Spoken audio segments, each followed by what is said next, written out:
बिस्मिल्लाहिर्रहमानिर्रहीम। अस्सलाम वालेकुम व्यूअर्स। आज हम क्रैमर रूल सीखेंगे। बहुत ही आसान और सादा अल्फाज में मैं आपको क्रैमर रूल समझाऊंगा। आज मैं 2x2 मैट्रिक्स का क्रैमर रूल आपको समझाऊंगा। जैसे कि ये एग्जांपल है, मैंने ली 2x + y = 3। सेकंड इक्वेशन है 3x - 4y = 4। जैसे कि आप लोग जानते हैं कि ये x के साथ 2 है, ये 2 इधर आ जाएगा। y के साथ 1 होता है, जिसके साथ कुछ नहीं होता वो 1 होता है, इधर +1 आ जाएगा। ये x के साथ 3 है, ये आ गया।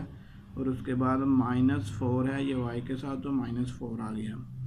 x और y यूज़ हो रहा है तो हमने x और y को लिख लिया, 3 और 4 को ऐसे लिख लिया।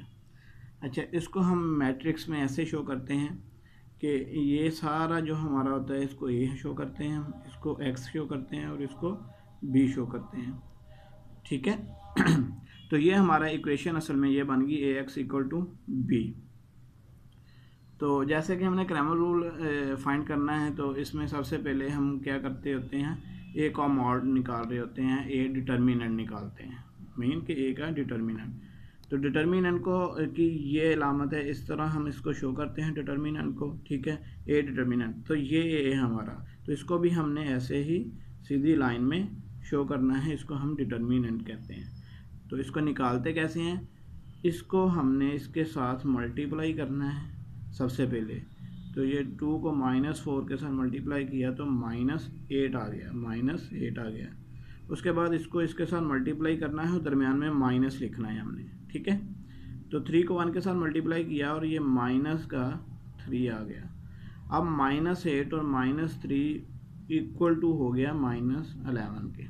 तो ये हमने ए का डिटर्मिनेंट निकाल लिया है। उसके बाद हमने क्या करना है, D of x, Cramer rules के अंदर डी ऑफ एक्स हमने निकालना है। वो कैसे निकालेंगे, जैसे कि हमने डी ऑफ एक्स निकालना है तो पहला जो हमारा कॉलम होगा ए के अंदर, पहला जो हमारा कॉलम होगा ए के अंदर, इसकी जगह पे हमने बी की वैल्यू लिख देनी है।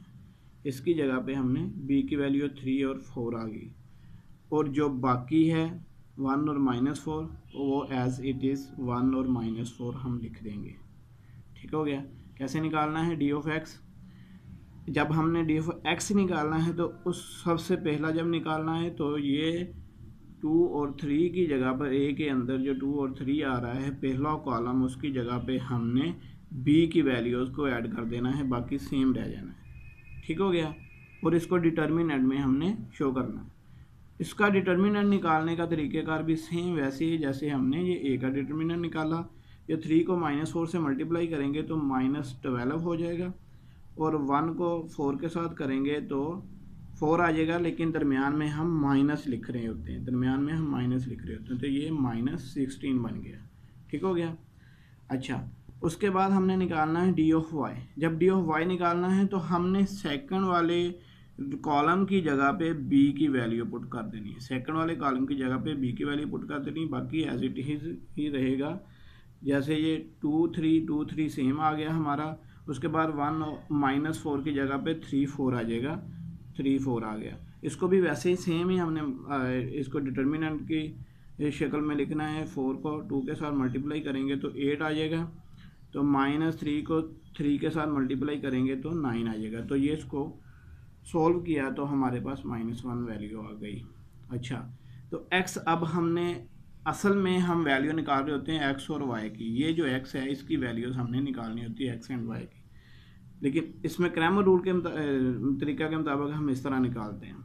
तो x = D of X over A का डिटर्मिनेंट। ए के डिटर्मिनेंट की वैल्यू हमारे पास ये आई है -11।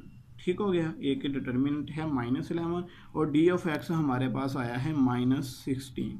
ये है डी ऑफ एक्स। तो क्या करेंगे, -16 ओवर -11। ठीक हो गया।